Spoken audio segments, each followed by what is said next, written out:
आप सभी को जय मसीह की। मैं अपोस्टल रोहित मसीह एक नए मैसेज की श्रृंखला में आप लोगों को लेकर आया हूं और आज का मेरा विषय है उपवास क्या होता है। भाई और बहनों, हम उपवास के विषय में बहुत सारी शिक्षाओं को देखते हैं और ये उपवास बचपन से ही हम अपने घर में, अपने परिवारों में, अपने लोगों के बीच में उपवास को देखते हैं। तो प्रियो, उपवास के विषय में परमेश्वर ने भी मेरे हृदय में कुछ बातों को डाला है जिसे मैं आपको शेयर करना चाहता हूं। आज का जो मेरा मुख्य विषय है कि उपवास क्या होता है। हमें सबसे पहले इस बात को जानना है कि उपवास होता क्या है। बाइबल के अनुसार उपवास का क्या मतलब होता है, क्योंकि प्रियो, उपवास के विषय में हर एक व्यक्ति अपने हिसाब से उपवास रखता है। जैसा वो चाहता है वो वैसा उपवास रखता है, लेकिन उपवास के लिए परमेश्वर हमसे क्या कहता है ये जानना आपके और मेरे लिए बहुत ज्यादा जरूरी है। तो प्रियो, यदि उपवास शब्द को हम इंग्लिश में देखते हैं तो वहां पर उसका मतलब होता है फास्टिंग, और फास्टिंग का मतलब होता है कुछ न खाना। फास्टिंग का मतलब होता है कुछ न खाना। यदि हम उपवास के अर्थ को ग्रीक में देखेंगे, ग्रीक में यदि हम उपवास के अर्थ को देखेंगे तो ग्रीक में उपवास का मतलब होता है अलग होना।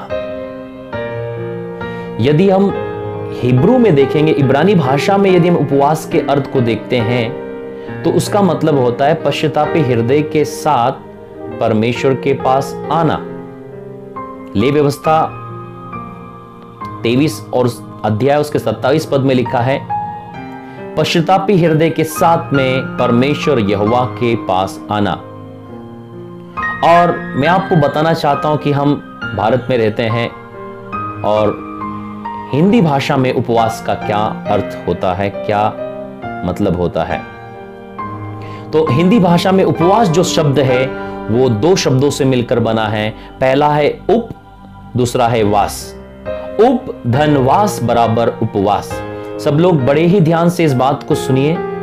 हिंदी भाषा में उपवास का मतलब क्या होता है। उपवास दो शब्दों से मिलकर बना है। पहला है उप, दूसरा है वास। उप धनवास बराबर उपवास। उप का जो मतलब होता है वो होता है उपस्थिति, और वास का जो मतलब होता है वो है वास करना।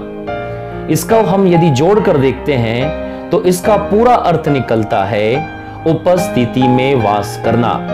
मतलब उपवास का अर्थ होता है उपस्थिति में वास करना।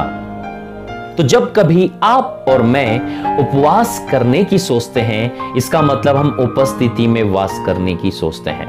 तो प्रियो, अब यह मतलब निकलता है कि उपवास किस बात के लिए कर रहे हैं या किस लिए कर रहे हैं।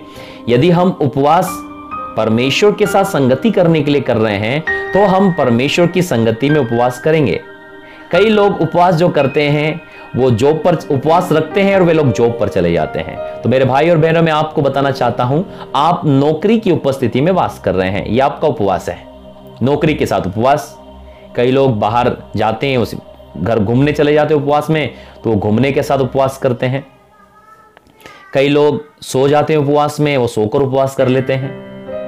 तो कई लोग अलग अलग तरीके से उपवास करते हैं, लेकिन बाइबल इन उपवासों का समर्थन नहीं करती है।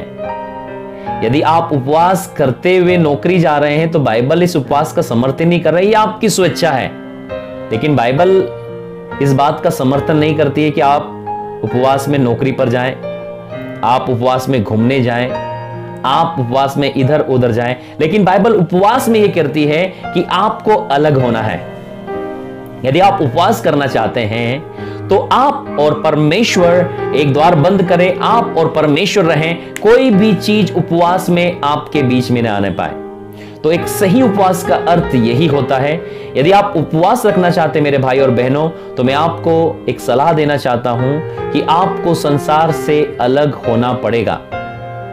आपको संसार से अलग होना पड़ेगा। यदि आप उपवास करना चाहते हो, बाइबल यही उपवास का समर्थन करती है कि आप और मैं संसार से अलग हो जाएं, क्योंकि उपवास का अर्थ ही होता है उपस्थिति में वास करना। तो प्लीज जब कभी आप उपवास करें तो आप संसार की उपस्थिति में वास न करें, लेकिन जब आप उपवास बंद करते हैं तो आप अपने घर का द्वार बंद करें, दरवाजा बंद करें, आप और केवल परमेश्वर हो। तब आप देखेंगे कि आपके उपवास का क्या फल होगा। तो प्रियो, ये मेरा पहला पार्ट है कि उपवास क्या होता है। मैंने आपको साधारण और सिंपल भाषा में समझा दिया उपवास का क्या मतलब होता है। तो जब कभी उपवास रखें तो हम इन बातों का ध्यान जरूर रखें। आप सभी को जय मसीह की। God bless you all.